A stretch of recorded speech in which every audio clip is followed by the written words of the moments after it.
नमस्कार, आप देख रहे हैं कानूनी जंग न्यूज। कानूनी जंग न्यूज से मैं रिजवान आलम नूरी। आज मैं मौजूद हूँ अररिया जिला के फॉरबिसगंज प्रखंड अंतर्गत ग्राम पंचायत राज खैरखां के प्रादेशिक निर्वाचन क्षेत्र संख्या 17 में।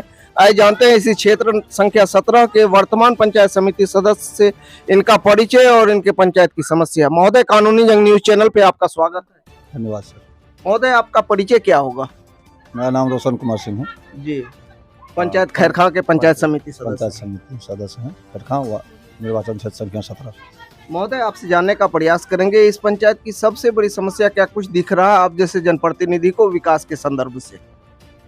देखिए, समस्या तो अनेकों तरह का है। जी जी। अगर सब समस्या पे गौर डाला जाए तो बारीकी बारीकी से बात करना होगा। जी।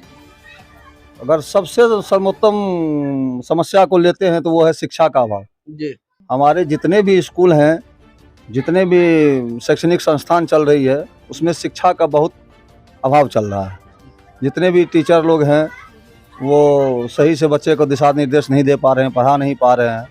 मैं सरकार से गुजारिश करूंगा कि एक बार अपनी टीम को भेज करके समय एक बार उसकी जांच कराया जाए। महोदय, आप भी यहाँ के जनप्रतिनिधि हैं, आपकी भी जिम्मेदारी बनती है कि स्कूल का निरीक्षण करें और इस निरीक्षण के क्रम में क्या कुछ दिखने को मिल रहा है कि बच्चों के पठन पाठन की प्रक्रिया सही चल रही है, मध्याह्न भोजन सही चल रहा है, उनके जो पोशाक की राशि है वो उनके खाते में जा रहा है नहीं जा रहा है, इन सब पे भी आप निगाह रख सकते हैं महोदय? सर, मैं इन सब पर निगाह रखता भी था और रख भी रहा हूँ। फिलहाल एक बात था 2017 में, उस समय मैं प्रतिनिधि पद पर नहीं था। तो गांव की समस्या को लेकर के मैं स्कूल में प्रधानाध्यापक के पास गया हुआ था शिकायत करने के लिए। तो उस समय में कुछ ऐसे टीचर थे जो वाद विवाद हमसे हो करके और मुझ पर हरिजन एक्ट केस भी कर दिया था। वो जो केस की मैं आज तक लड़ रहा हूँ। सच्चाई के लिए जंग लड़ने वालों पर केस हो जाता है इस क्षेत्र में, ये व्यथा है यहाँ के टीचर लोगों की, यहाँ के जनप्रतिनिधि की? नहीं, टीचर लोगों की सर। जनप्रतिनिधि तो अपना काम करने के लिए जाता ही है। लेकिन वहाँ का जो टीचर हैं वो भी टीचर हैं, स्थानीय टीचर हैं, जो इस पंचायत के ही टीचर हैं, स्थानीय टीचर हैं। उन लोगों का ये है कि भाई जो आएगा इसको डिस्टर्ब कर केस हुआ है 2016 में 2016 में हुआ है और वो केस का हम अभी तक भुक्तभोगी हैं और अभी मेरा तारीख चल रहा है। महोदय से जानने का प्रयास करेंगे इनके पंचायत की जो विधि व्यवस्था है प्रधानमंत्री आवास के क्षेत्र में वो किस प्रकार का है और कितने प्रतिशत लोग आज भी वंचित हैं इस सेवा से, इस लाभ से? प्रधानमंत्री आवास योजना जो है वो जनता के लिए एक तरह से बुझिए कि वरदान है कि घर कम से कम घर बन जाए। लेकिन कुछ बिचौलियों के द्वारा उन पैसों का गबन किया जाता है। ठीक है, मैं सरकार से चाहूँगा कि उस बिचौलियों पर नज़र रख करके सही समय में उसका भुगतान किया जाए और पैसा दिया जाए गरीब लोगों को, ताकि वो अपने जीवन यापन के लिए एक घर बना सके। महोदय, शौचालय के क्षेत्र में आपका पंचायत किस स्थान पे है और कितने प्रतिशत लोग आज भी वंचित हैं इस लाभ से? शौचालय का सर, एक अभी दूसरे का क्या कहना जनता का, मेरे साथ भी कुछ घटना है। पहले एक शौचालय का कागज मतलब लगा था, तो जिसमें अभी मेरे पास 2 शौचालय है, दोनों शौचालय मेरा अप टू डेट है, पूरा पक्की एकदम कारोबार किया हुआ है। तो हमने वो कागज लगाया था। बाद में ऐसा पता चला कि मेरे नाम से पैसा उठ गया है और जो कि पैसा अभी तक मेरे खाता में नहीं आया, उसका सबूत है मेरे पास। हमने कितनी बार प्रखंड में जाकर के, ब्लॉक में जाकर के किया, तो वहाँ का अधिकारी बोले कि ये जो है आपको जिला से पैसा मिला था, अब जिला में जाइए। अब बताइए कि हम 12,000 रुपया के लिए जिला तौर भाग क्या करें?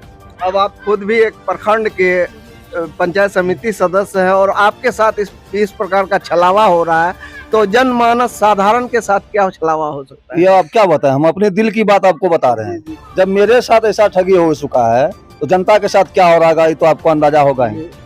महोदय, यहाँ की गरीब जनता को जो राशन विक्रेता हैं वो किस प्रकार का राशन दे रहे हैं? उचित मूल्य सही वजन के साथ दे पा रहे हैं सर? नहीं सर, वह राशन में जो है सर एकदम कंप्लीट है, वो सही मूल्य में और सही वजन में दे रहा है। आप जैसे पंचायत के समिति सदस्य की जो विचारधारा इस पंचायत को अग्रसर करने के लिए, चाहे वो इस पंचायत के शिक्षा का क्षेत्र हो, प्रधानमंत्री आवास का क्षेत्र हो, शौचालय का क्षेत्र हो, यानी सर्वांगीण विकास के रूप में आप क्या कुछ देखना चाहते हैं अपने पंचायत को सर?